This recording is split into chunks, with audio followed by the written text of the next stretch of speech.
السلام علیکم۔ میں ہوں مظہر ملک۔ کیسے ہیں آپ لوگ؟ امید ہے خیریت سے ہوں گے۔ آج سب سے بڑا جو ہمارے ہاں ایک ایسا مسئلہ پایا جا رہا ہے جس کو ہر کوئی جادو کا نام دے رہا ہے، حقیقت میں وہ جادو نہیں، نظر بد ہے۔ وہ حسد جس کی وجہ سے لوگ آپ کو نظر بد لگاتے ہیں۔ میری جتنی بھی لوگوں سے بات ہوتی ہے وہ ایک ہی بات کرتے ہیں، جی ہمارے اوپر جادو ہو گیا ہے، ہمارے اوپر جادو ہو گیا ہے۔ میں نے آپ لوگوں سے پہلے بھی کئی دفعہ وضاحت کی ہے، جتنا بھی شدید جادو ہو، سورہ فلق اور سورہ ناس وہ اتری ہی اسی مقصد کے لیے تھی کہ جب آپ پہ جادو ہو جائے، آپ انہی دو سورتوں کو پڑھیں گے تو جادو کا توڑ ہو جائے گا۔ اب سوال یہ ہے، جب جادو کا توڑ ہو گیا تو آپ پھر بھی مشکلات کا شکار ہیں، زندگی میں پریشانیاں بڑھتی جا رہے ہیں، کوئی بھی کام کرنے کی کوشش کر رہے ہیں تو اس میں رکاوٹ آ رہی ہے، تو پھر کیا ہو سکتا ہے؟ جس کو آپ جادو سمجھ رہے ہیں وہ جادو نہیں، نظر بد ہے۔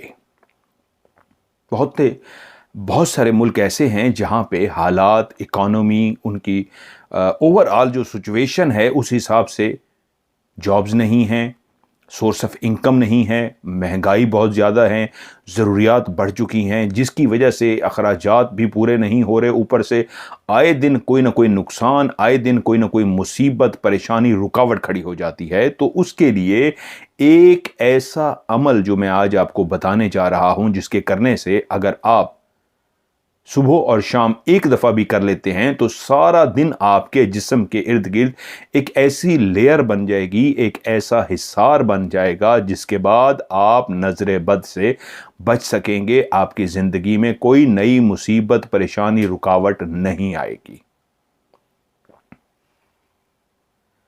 تو جس کو آلریڈی نظر بد لگ چکی ہے تو اس کے لیے ایک ایسا عمل بتانے جا رہا ہوں، آپ دور بیٹھ کے بھی اپنے اس پیارے کے لیے یہ عمل کر سکتے ہیں، اور اس عمل کے ذریعے اس کی نظر بد ختم ہو جائے گی۔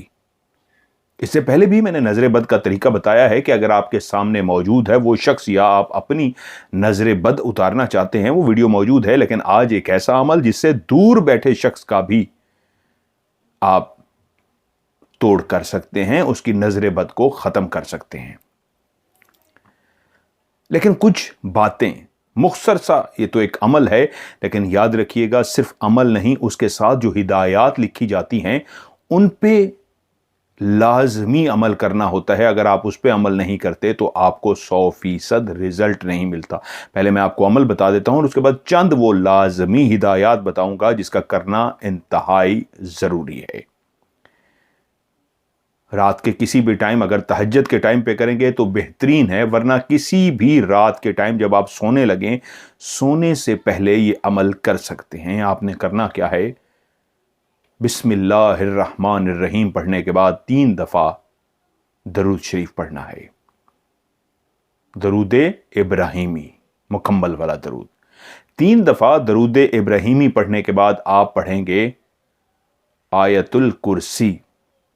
اور آیت الکرسی کو پڑھنے کا طریقہ کیا ہے کہ جب آپ پڑھیں گے اللہ لا الہ الا هو الحی القیوم، یہ لائن جب یہاں تک پڑھیں گے تو اس کو آپ نے 100 مرتبہ پڑھنا ہے۔ اللہ لا الہ الا هو الحی القیوم، اللہ لا الہ الا هو الحی القیوم، اللہ لا الہ الا هو الحی القیوم۔ اس کو پڑھتے ہوئے جب 100 کی گنتی مکمل ہو جائے گی تو اس کے بعد آگے سے شروع کریں گے، یعنی کہ آپ نے 99 دفعہ پڑھ لیا، اب آپ آگے پڑھ رہے ہیں، آخری اسی لائن کو 100ویں مرتبہ پڑھ رہے ہیں۔ اللہ لا الہ الا هو الحی القیوم، لا تأخذه سنة ولا نوم، له ما في السماوات وما في الارض، من ذا الذي يشفع عنده الا باذنه، يعلم ما بين ايديهم وما خلفهم ولا يحيطون بشيء من علمه الا بما شاء، وسع كرسيه السماوات والارض۔ یہاں تک پڑھنے کے بعد جو آخری لائن ہے ولا يعوده حفظهما وهو العلی العظیم، اس کو بھی 100 مرتبہ پڑھنا ہے، ولا يعوده حفظهما وهو العلی العظیم، ولا يعوده حفظهما وهو العلی العظیم۔ 100 مرتبہ پڑھنے کے بعد آخر میں آپ پھر سے 3 مرتبہ درود ابراہیمی پڑھیں گے. یہ ایک عمل مکمل ہو گیا ہے. یعنی 3 دفعہ درود ابراہیمی، اس کے بعد آیت الکرسی جیسے ہی پڑھیں گے پہلی لائن کو 100 مرتبہ اللہ لا الہ الا هو الحی القیوم 100 مرتبہ پڑھنے کے بعد جیسے ہی وہ 100 کا فگر مکمل ہوگا آگے پڑھنا شروع کر دیں گے. اللہ لا الہ الا هو الحی القیوم لا تاخذہ سنۃ ولا نوم پڑھتے آئیے اور جیسے ہی آپ پہنچیں گے یہاں پہ ولا یعودہ، اس کو پہلے کو بھی آپ کاؤنٹنگ میں لائیں گے ٹوٹل 100 مرتبہ. ولا یعودہ حفظہما وہو العلی العظیم 1، ولا یعودہ حفظہما وہو العلی العظیم 2. اس طرح پڑھتے ہوئے جب 100 کی گنتی مکمل ہو جائے گی تو آخر میں درود شریف پڑھ لیں گے. اور جس کو بھی نظر بد لگی ہے اس کا تصور کر کے اس کے چہرے کے اوپر، اس کے ماتھے کے اوپر پھونک مار دیجئے. اب جو یہ لائنیں ہیں 2 شروع والی اور آخر والی، اللہ لا الہ الا هو الحی القیوم ولا یعودہ حفظہما وہو العلی العظیم، یہ دونوں لائنیں جو 100 مرتبہ پڑھنی ہے، ان کو پڑھنے کے لیے ایک بات کا خاص خیال رکھیے گا، ان آیات کو پڑھتے ہوئے آپ وجدان کی سی کیفیت میں پڑھیں. یعنی وجدان کہتے ہیں اس دھیان کو جس میں آپ کا ادھر ادھر دماغ نہ بھٹک رہا ہو، تصور اسی بچے کا، بوڑھے کا، عورت کا، مرد کا، جس کا بھی آپ نظر بد اتارنا چاہ رہے ہیں، جس کی بھی، اسی کا تصور ہو اور اسی کا تصور کر کے اسی لائنوں کو 100 مرتبہ پڑھیے. اور وجدان کہتے ہیں اس انداز میں پڑھنے کو کہ آپ دنیا اور جہان سے غافل ہو جائیں، اپنے اس عمل میں اتنا مشغول ہو جائیں، اتنا دل سے پڑھیں، اتنا وجدان سے پڑھیں، اس کو اس طرح آپ توجہ سے پڑھیں کہ آپ کا فوکس وہی آیت ہو. یہ نہیں میں سوچ رہا ہوں کسی اور بات کو اور زبان ادا کر رہی ہے اللہ لا الہ الا هو الحی القیوم، یار اس بندے کو پیسے بھی دینے تھے، دماغ میں یہ خیال آ رہے ہیں، آپ پڑھ رہے ہیں اللہ لا الہ الا هو الحی القیوم، نہیں، فوکس بھی وہی آیت ہو. کیا؟ اللہ لا الہ الا هو الحی القیوم، اللہ لا الہ الا هو الحی القیوم. پورا فوکس ہے وجدان کے ساتھ اسی آیت پہ. اور آخر میں بھی ایسے ہی ولا یعودہ حفظہما وہو العلی العظیم، ولا یعودہ حفظہما وہو العلی العظیم، ولا یعودہ حفظہما وہو العلی العظیم. اب اگر وہ شخص سامنے موجود ہے تو اب رات کو کرنے کا کیوں کہا گیا ہے؟ اگر وہ دور موجود ہے، دوسرے ملک بھی موجود ہے، تب بھی آپ اس کو پڑھ کر تصور کر کے پھونک مار سکتے ہیں. اور اگر سامنے موجود ہے تو روز رات کو اس عمل کو کر کے سو جایا کریں. آپ خود حصار میں رہیں گے، نظر بد سے بچے رہیں گے، اور جب بھی کوئی سامنے آ جائے جس کو شدید نظر بد ہو تو اسی طرح پڑھ کے اس کے اوپر ماتھے پہ پھونک مار دیجئے. جتنی بھی شدید، جتنی بھی پرانی نظر بد ہوگی وہ اس عمل سے ختم ہو جائے گی.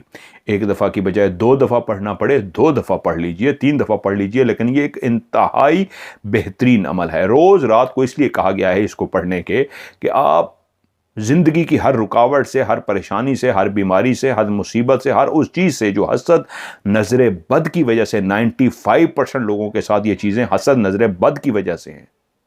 کتنے لوگوں کے ساتھ؟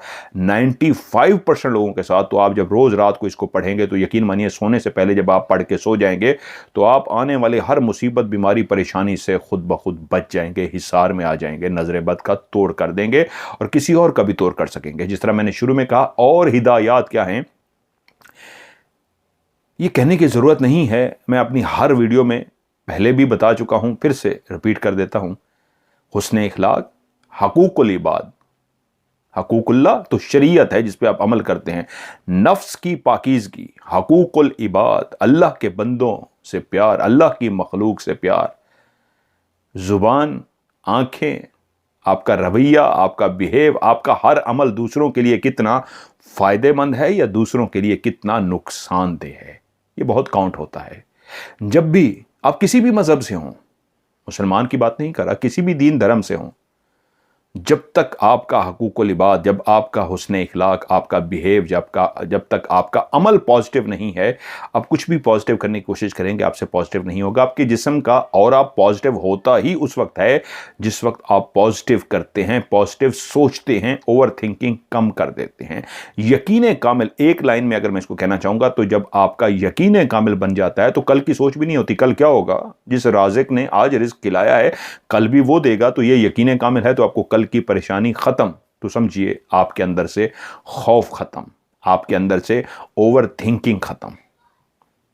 اوور تھنکنگ آتی ہے اسی صورت میں، ہائے کل کیا ہوگا، کل کیا ہوگا، تو آپ کو تو کل کا خوف ہے، خود یقین نہیں ہے، تو کوئی بھی عمل کریں گے، کوئی وظیفہ کریں گے، فائدہ کیسے ہوگا، نہیں ہوگا۔ یقین کامل بنائیے اپنے حسن و اخلاق کو۔ اس پہ میں بولنا چاہوں بہت لمبی ہو جائے گی، مختصر ویڈیو بنانا مقصد تھا، تو کہنے کا مطلب یہ ہے جتنا اپنے آپ کو پازیٹیو رکھیں گے، زندگی میں پیار بانٹیں گے، love for all hatred for none, یہ جو میں لائن بولتا ہوں اس پہ عمل کریں گے، سب کے لیے بے انتہا پیار، نفرت کسی کے لیے بھی نہیں، love for all hatred for none, تو یقین مانیے آپ نے دنیا اور آخرت میں اپنے لیے ایک ایسا مقام بنا لیا ہے جو اللہ کی نظروں میں ایک بہترین مقام ہے۔